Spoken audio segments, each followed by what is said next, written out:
you need another one? So whenever we want stickers, fun, whatever story. Okay, here we go. Very awesome. And they, you know, I just kept them at their level. Yeah. And they had their sticker books with them, so they could just make up the story. Oh, is it coming my way? That one? Yeah. Oh, okay, wrong one. And there was a background. Extra. That was to tell a story with their stickers. Yeah, because she started to do that. Okay. And we're off. With the right size paper. That was easy. That was easy. You know what? That's another thing that I bought a long time ago. Staples has one. You can buy an easy button. Bang, easy button. That was easy. Have you seen the no buttons? Yes. Bonnie has one. I've seen the no buttons. I need one of those. So let's start with our word share prayer for today. And today's topic is one that is especially near and dear to my heart. If you remember when we talked about on the first week, what was, you know, your vision for leadership at the Kirk, and I told you my personal vision is that we are leaders who build leaders, and we create this legacy of leadership. So today's topic is really around mentoring. And so what I'd like to do with this is the scripture for today is a little bit long. And so what I'm going to ask for you to do is go ahead and read it independently. And then I'm going to pull out a couple of verses and we'll go with our share from there. Okay? So let me give you about a minute and a half to go ahead and read it.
And when you're done, just go ahead and look up just so I can get a sense about where the class is.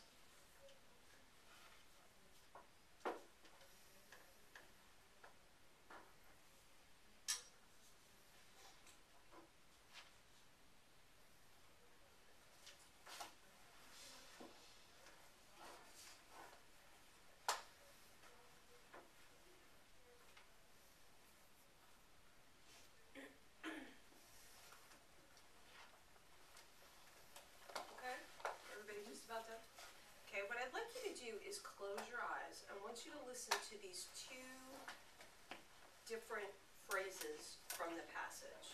Okay, so just remember what you've read, but close your eyes. When they had crossed, Elijah said to Elisha, "Tell me what I may do for you before I am taken from you." Elisha said, "Please let me inherit a double share of your spirit." That's the first one. When the company of prophets who were at Jericho saw him at a distance, they declared, "The spirit of Elijah rests on Elisha." That's the second one. Okay. So, first question is, what did you see new in this passage today?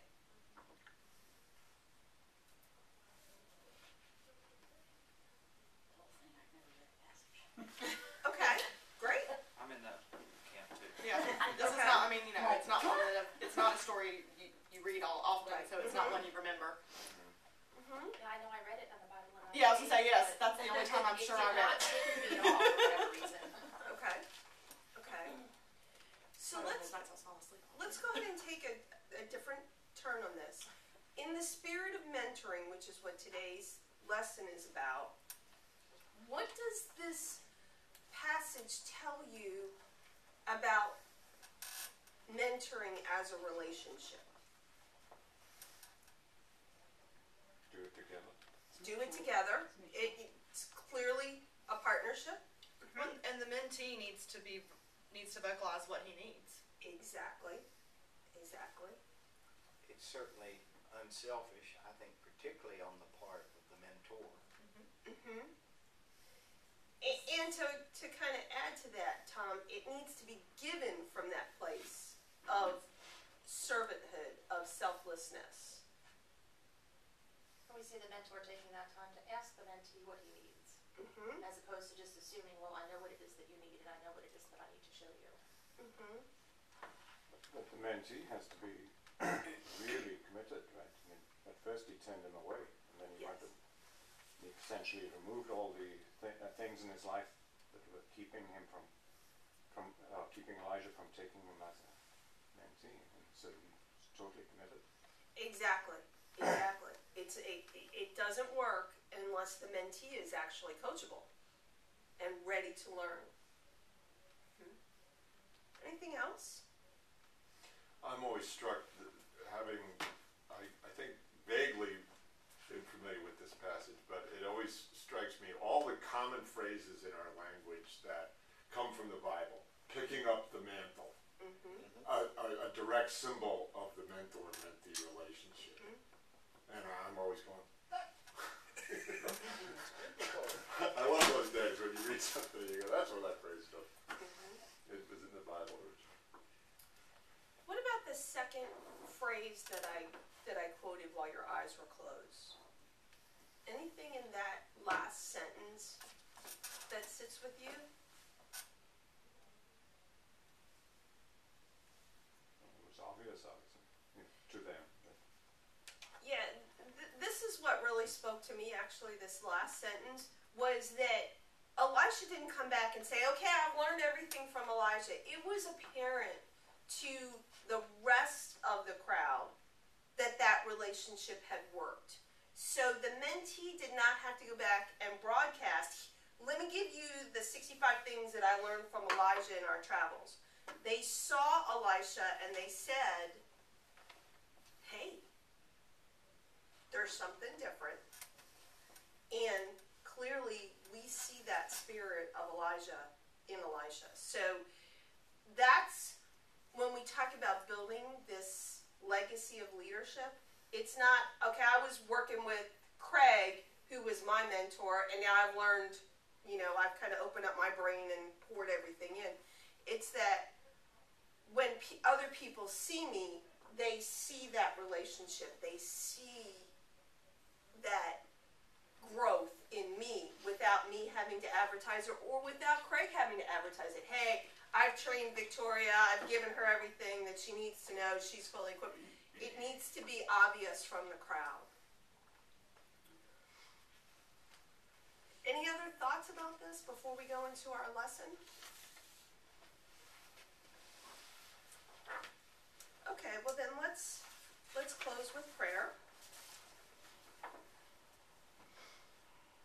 Gracious God, we thank you for the opportunity to be here today and for our continuing investment in ourselves as leaders, and we ask your continued blessing on our class and helping us to keep in the forefront spiritual leadership as the reason for being here. We ask this in Jesus' name. Amen. Okay. So let's look at the first quote. The quote from Warren Bennis. I know no leader in any era who hasn't had at least one mentor. A teacher who found things in him he didn't know were there. A parent, a senior associate who showed him the way to be, or in some cases not to be, or demanded more from him than he knew he had to give. own lives. And if I had to ask you to put down one name, I'd like you to, and I don't want this to be deep thought, one person who has influenced you in your life as a mentor. I'd like you to just go ahead and write it in that box.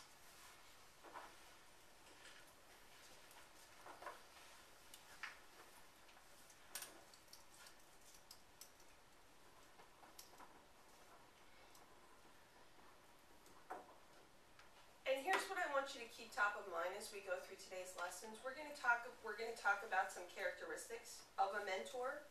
I want you to think back to that person that you put in the box. And I want you to think, some people may have everything we're talking about. Some may have one thing or two thing or one thing that was outstanding or very memorable.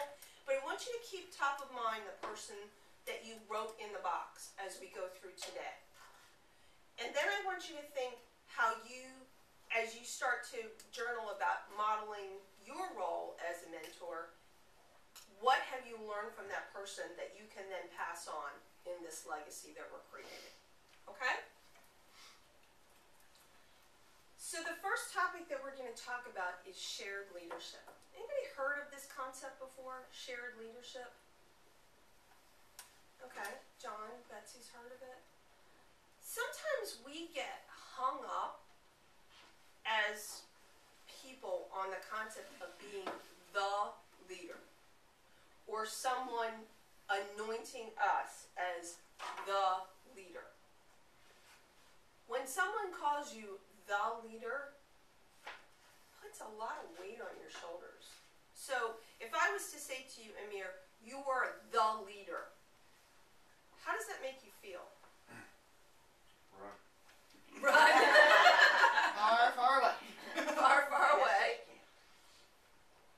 How does it make you feel, Tom? It is a burden, and it does create, as Amir mentioned, some apprehension. On the other hand, most of the places where I work, the staffs are so small, I am sort of the leader. I do understand, in a general way, the notion that everybody can be and should be a leader, and try to think of it as a working team, or I don't know, maybe as Admiral Nelson said, he called himself first among equals. He would look at his captains and consider himself first among equals, and maybe that's a model I kind of aspire to. Okay. Liz, what about you? I think there's apprehension and pressure in being the leader. Pressure. Good word. There's something that if you're the leader, that's an awful lot of responsibility. An awful lot of responsibility. And so it puts pressure, it puts weight, it puts some apprehension, and it makes us think sometimes maybe we're not really up to the task. Now I want you to think about the concept of shared leadership.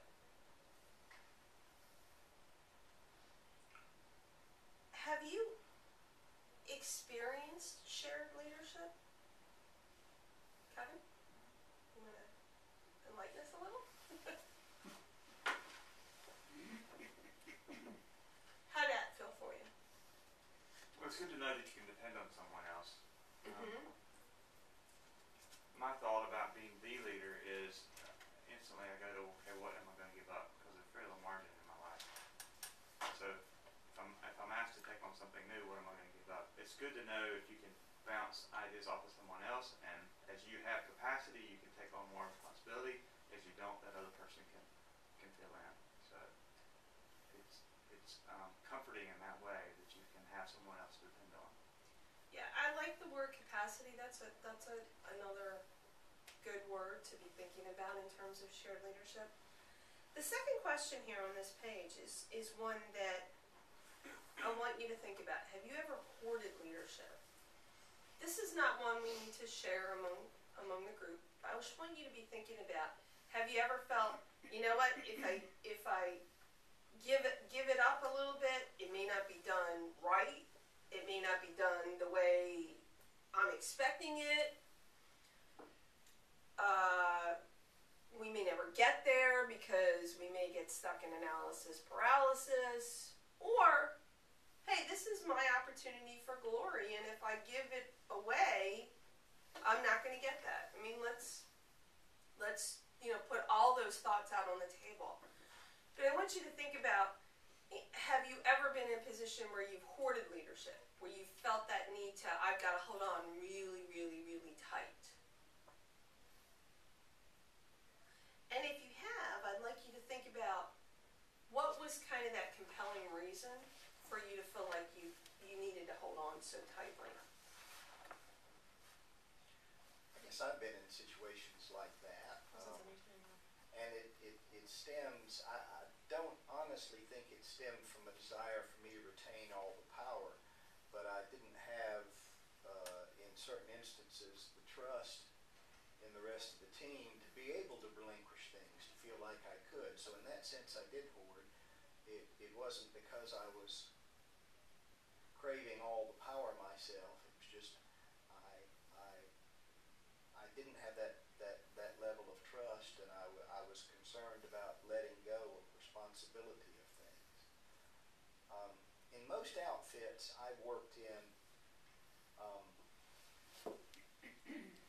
one becomes the leader. You're not the only leader, and ideally you're certainly not the only leader, but you're the person that the board is looking to exert leadership. And if your leadership doesn't work, I'm not sure anybody else's will fill the gap. Yeah, and so, Tom, kind of what you're talking about is making that distinction between leadership and accountability, right? Because the board's holding you accountable for getting the things done. How you lead the group to accomplish that task is really where you have some flexibility. And I think that's a very healthy way to look at leadership. You know, if you are chair of an organization or you are president of a company, you know, if you're president of an external company, the stockholders are going to hold you accountable. That doesn't mean you do all the work. That doesn't mean that you have to guide every action. They do need to have somebody to go to get answers. And so there's a good place in making a distinction between accountability and leadership. For those of you who have experienced shared leadership, what are some healthy ways that we can share leadership? Because there's definitely some unhealthy ways. In every organization, I think there's someone who immediately feels the burden of leadership and feels like they're the leader. You need to step back at that point and say, well, wait a minute, there's a hierarchy here that's either maybe spoken or unspoken. But everybody, if it's unspoken, everybody kind of knows it, of the leadership hierarchy from most senior to most junior, based on experience, expertise, personal leadership qualities. And so delegating through that, I think, is the first thing you can do to share, is immediately start saying to folks, well, Liz, will you take care of this for me? And Craig, will you do this for me? And Amir, will you take a role in that? And so that where I've experienced the issue is when for whatever reason, you're accountable and that person doesn't step up, and you end up basically, you realize the ball's probably going to drop, and you end up doing this to catch the ball, and that's where you feel the burden, because you kind of say, well, I wanted to, but for whatever reason, time or inexperience or whatever, Amir was not able to deliver that in the time frame and with the quality that I needed. So let's take that. That's a great example, John. Let's take that and go one step further. So if you have those uncomfortable feelings that I'd Amir to step into this, but I'm not really sure because of experience or capability or whatever that Amir's ready. How can you continue to have healthy sharing of leadership with Amir? Because that's a great step into where we're trying to go. You can have progress meetings. You know, where are you along with this? And then, you know, give feedback if he's not exactly where he should be, or Or do things together the first time. You know, Or or thinking about like smaller setting out like a tasks. plan. Mm-hmm. I think you have to start with understanding strengths and weaknesses and give them things that, you know, are appropriate for their strengths to build them up, and then mentor them in the weaknesses and building those skills if that's important to the task. Yeah, exactly, Liz. This is where the mentor relationship starts, is right in that space. So one of those early questions that John could have with Amir is, Amir, what excites you about this task? And go from that place where Amir is most coachable, most ready to learn, most committed to learn. So start building those healthy mentoring relationships. One of the things about delegation in my corporate world, when I ask managers about delegating, I say, you know, what do your employees feel about delegation? And we almost always get to, employees feel like it's passing the buck. I've got things to do, I don't have time to do them, so you do it, and you do it, and you do it, and you do it. And it's that support underlying the task that elevates it from passing the buck to grow your people. Okay? So as opposed to, here's my task list, and I'm just going to dole out tasks, it's providing that support, that building up of my team to enable them to then be self-sustaining.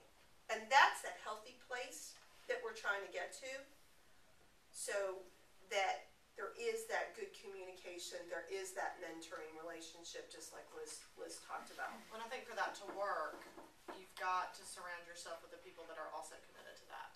So if you are forced to lead a group that is not committed to that, Mm-hmm. then that delegation is all, with support or not, is always going to feel like passing the buck. Exactly. So, you know, if you weren't able to hire your group or choose your volunteers, then what do you do? Exactly. Well, and having a common purpose is a very important part and the foundation for what you're trying to do. And if we think about what we're trying to do with ministry teams, that's the idea. If people are following their passions, then there is that common purpose in our teams. That's one of the reasons that we are putting such an emphasis on spiritual gifts and passions and knowledge, so that it's not just you've been assigned to this, you have no passion behind it, and therefore we don't have a common purpose, which is really where we need to start. So let's flip over to the page and look at Ephesians 4:11 to 13. It was he who gave some to be apostles, some to be prophets, some to be evangelists, some to be pastors and teachers, to prepare God's people for works of service, so that the body of Christ may be built up until we all reach unity in the faith and in the knowledge of the Son of God and became mature, attaining to the whole measure of the fullness of Jesus Christ. If you look at that, there's a couple of things that step out. First of all, some to be apostles, some to be prophets, some to be, you see the repeating of the word some. Not everybody's able to do all things. And not everybody is equipped to do all things. Let's look right below it and the root meaning of the Greek. This is one thing I love about being Presbyterian, is that our folks are actually schooled in Greek, so we can kind of go back to the original meaning, past the translation. And it says to mend a broken bone. So if you're a leader and you're equipping your ministry team, how might you be mending bones? Sometimes you've got to break down, well, this is the way it's always been done.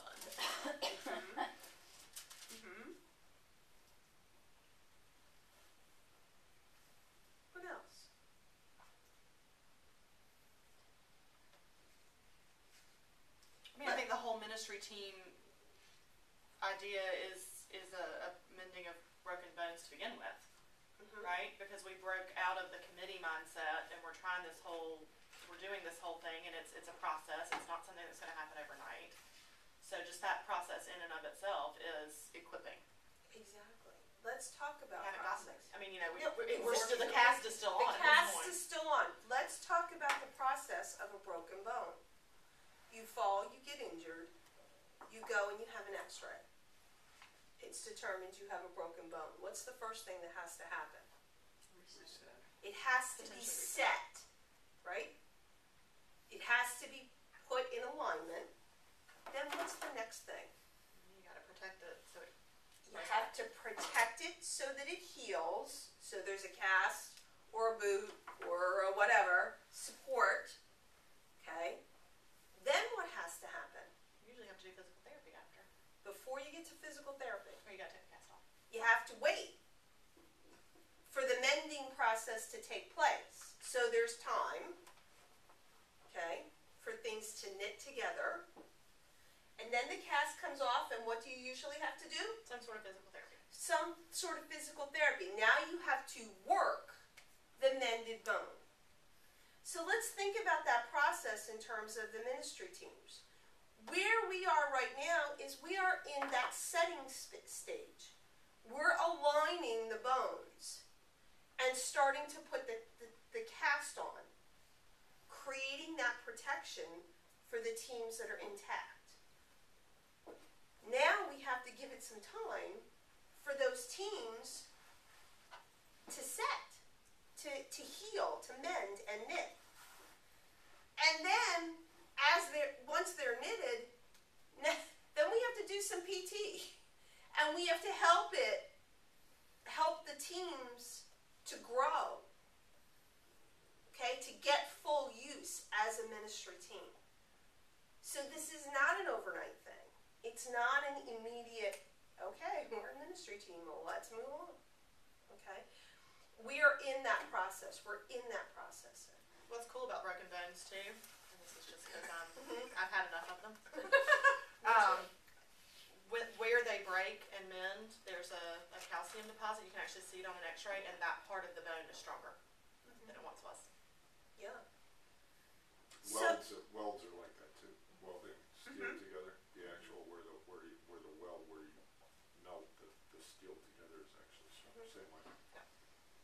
Yeah, I mean, I'm dealing with this in some aspects with Sarah. She tore her MCL at the beginning of the semester and is really now at the point of just being thoroughly ticked off that she's still dealing with this injury from August and it's November.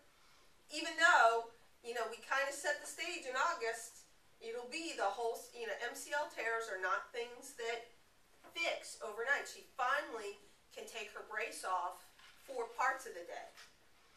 And she's sick and tired of wearing this massive brace on her knee. And she's sick and tired of going to PT 3 times a week. And, her physical therapist has given her the goal. You can be released when you get here.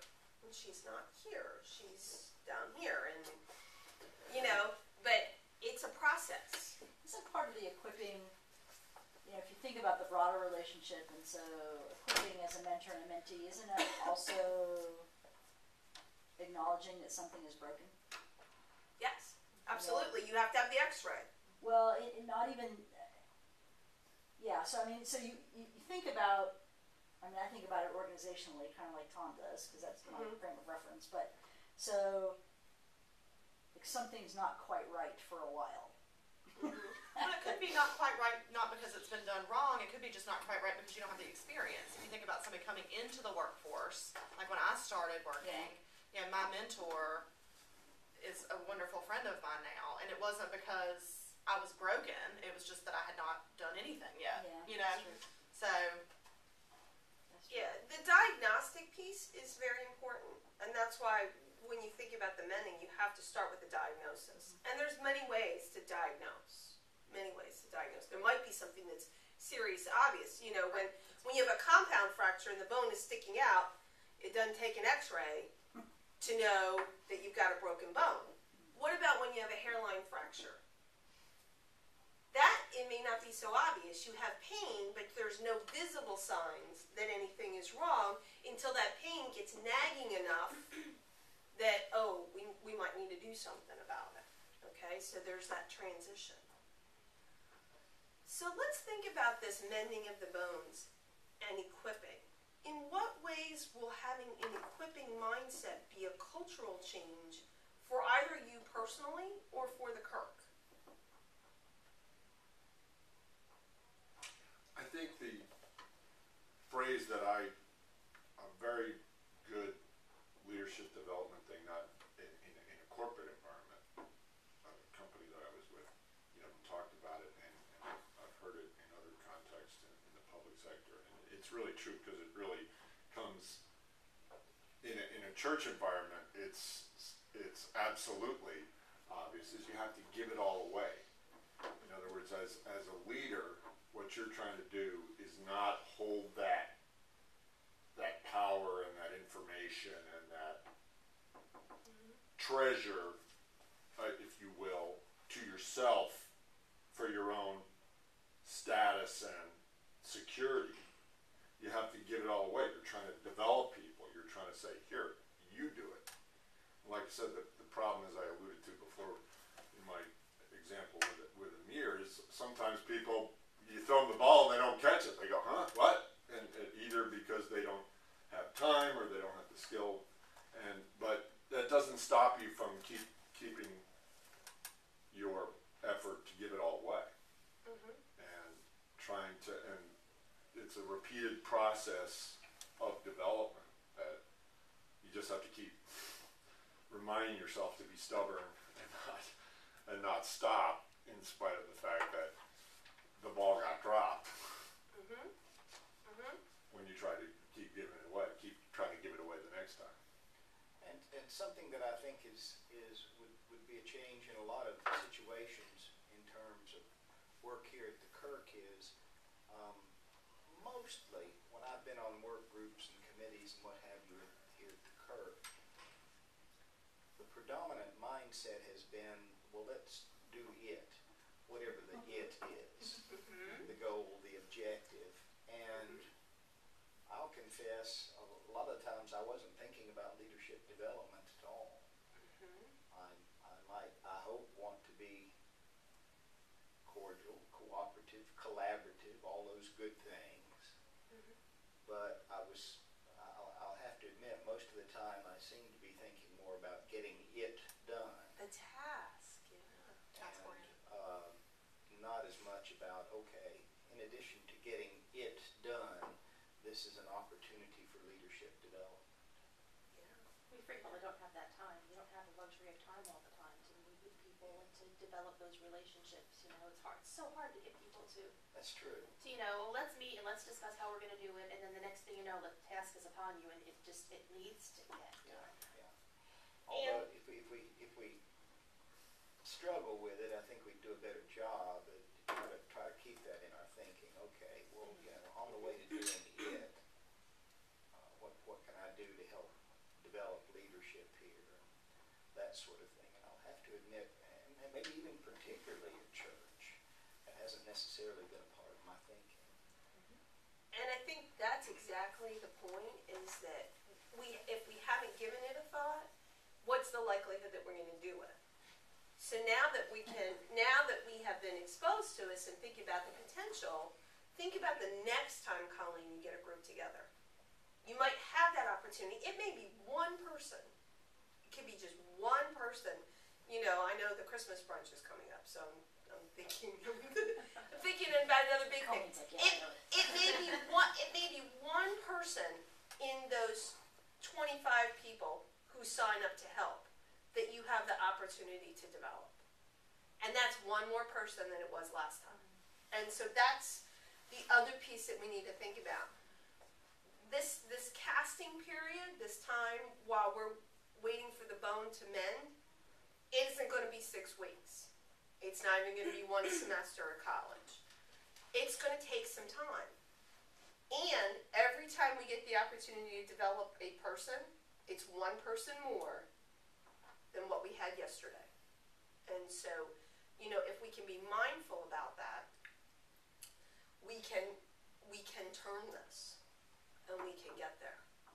So it is a cultural change from the way we've done things.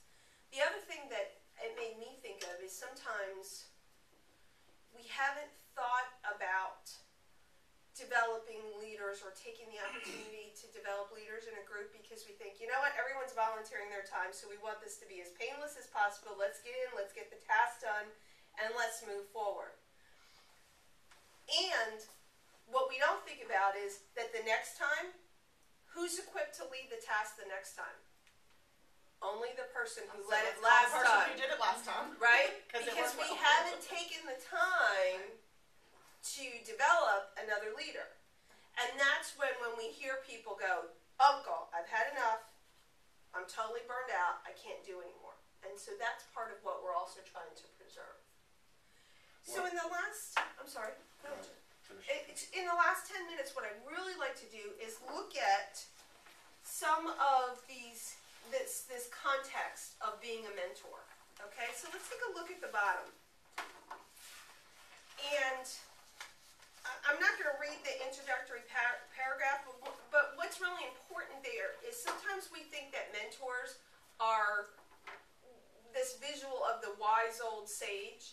It's not really about age. It's really about skills and experience and what you have to share. So the person could actually be younger than you. It's really about what they have to offer versus what you're trying to learn. Okay? But let's talk about the mentee because this relationship is so very, very important.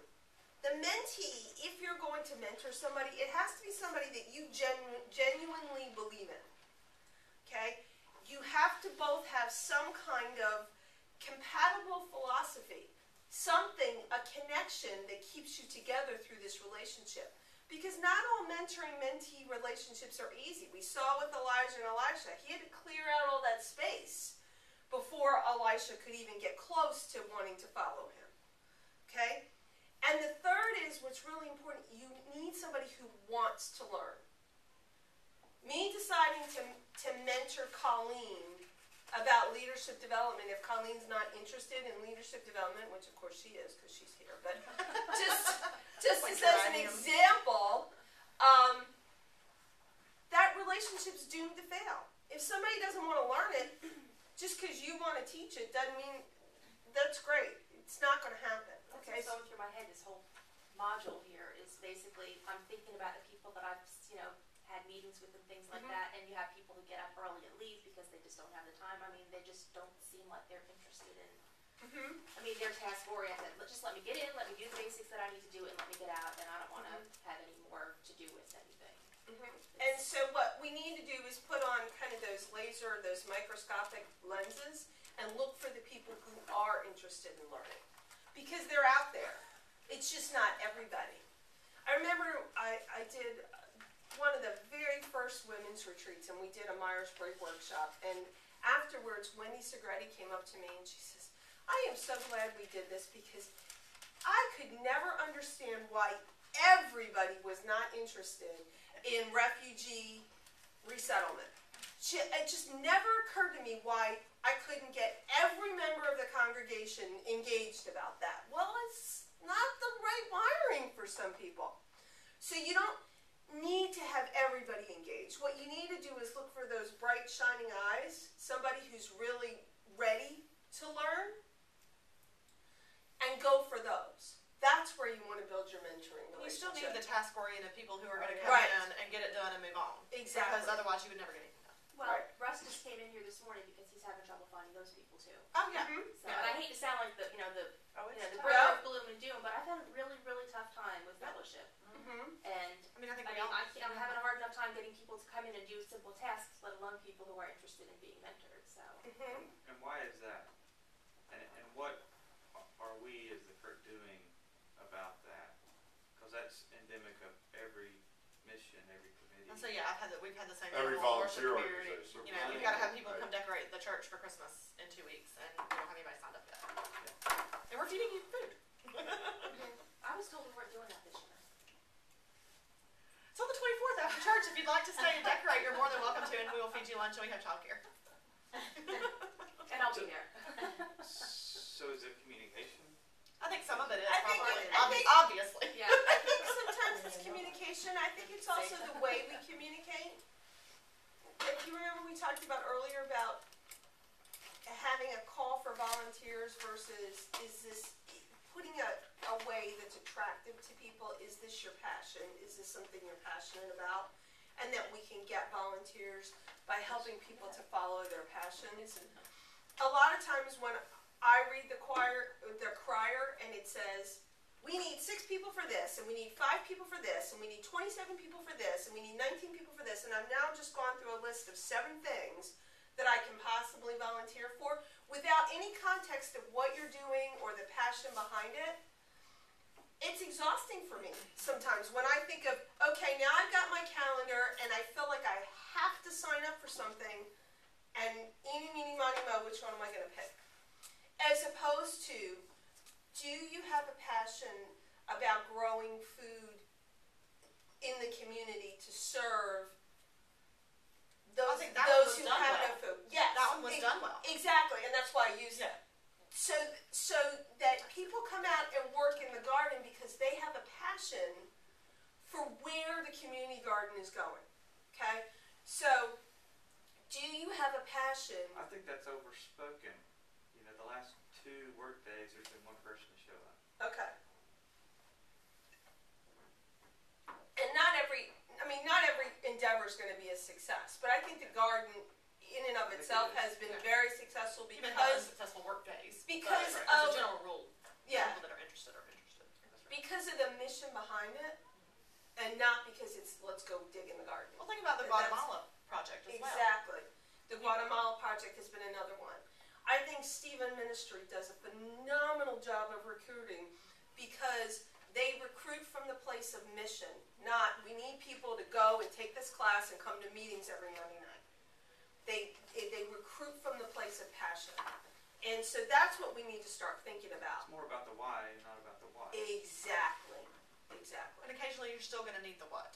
And it's okay to need it. It's okay to need it. But I think some of the communication issue is we wait till the last minute. Mm-hmm. Rather than us as an Advent team starting to talk about, okay, do you have a passion for the way the church is decorated at Christmas? Do you love to decorate? Do you love Christmas decorations? Let's come and we're going to have Christmas music and we should have done that and we're gonna back in October. And we're going to bake September. Christmas cookies. Yeah. And have apple cider or something. But You know. I agree with what you're saying about passion, but I think the Bush's chief of staff said the great constraint on the president is his time. The great constraint on everybody is their time. Mm-hmm. And so the thing that I struggle with as I sit here is how do you say to somebody, take that passion and just take a small, you don't need a burning bonfire. I just need your candle at this time, going to what you said was in the bulletin, I need 27 people. How do you balance that where you're saying, I just need your candle for that moment, that 2 hours on this day, and we put them together, we have a bonfire. Exactly. That's how you say it, John. I need a candle. I don't need you to be a raging torch. I need you to be, I just need your candle. I need your life. Flamethrower. There you go, exactly. And that's how Russ kicked off the class. Mm-hmm. He just asked for a candle. Exactly. And walked out of here with 2 volunteers. And the difficult thing that I see that again going to developing people is to say that you end up in a situation where the answer to every question is we have to ask Victoria. That means Victoria's got the big lighter that's lighting all the candles. Wrong answer. Mm-hmm. You need to have multiple lighters. So if that's where you're not developing people, if the answer to in a group situation is, well, we have to ask Victoria. Right. No. That's not empowering. So then Victoria says the big lighter's out of fluid. Right. I'm done. Yeah. Right. I mean, and that's where we are getting to. I mean, that's where we were getting to, which is one of the reasons that we're trying to move to this model is that you just can't have that. You can't have that main source of fire that has to go back and light all the candles all the time. So this page here, this is for you to take home, but this is how you get started in a mentoring relationship and ways to build the relationship. One of the things that I encourage in the corporate environment and would continue to encourage is that mentoring really needs to be on the agenda of the mentee and not the mentor. The mentor needs to agree to show up and how you're going to connect and what you're going to do. But the growth is the responsibility of both, and it's initiated by the mentee and it's accountable from the mentee. So as you're building somebody, it's not your job to decide, here's the 56 skills I want to pass on. It's the mentee's job to say, here's what I want to learn. And you're kind of an accountability partner to them. What do you need more of, less of, done differently kind of thing. But they have to own that agenda, okay? Otherwise, you're just pushing stuff on their head and you're going to get pushed back. Okay, that's part of that being coachable, being teachable. Okay, the last one is really important. Do not make decisions for them. Sometimes it is really important for somebody that you're mentoring to actually have an epic fail to learn. So you don't need to save them. You don't need to rescue them. Sometimes it's okay to flounder a little bit. Sometimes it's almost okay to go under the water. You don't want to let them drown, okay? So we're not talking about taking it to that extreme. But there's no reason that they can't struggle with this. This is growth. And think about your own families and your children and other people. Sometimes it takes an epic fail for a big breakthrough to happen. So allow for that, okay? The last part is your journaling. We started with who are people that have mentored you in the past. I wanted you to be thinking about that person that you put in your box. Go back and look at that getting started page with the relationship piece and think about how those pieces fit in that mentoring relationship that you have. Okay? And the last thing that I want to do, well, actually, we are over time.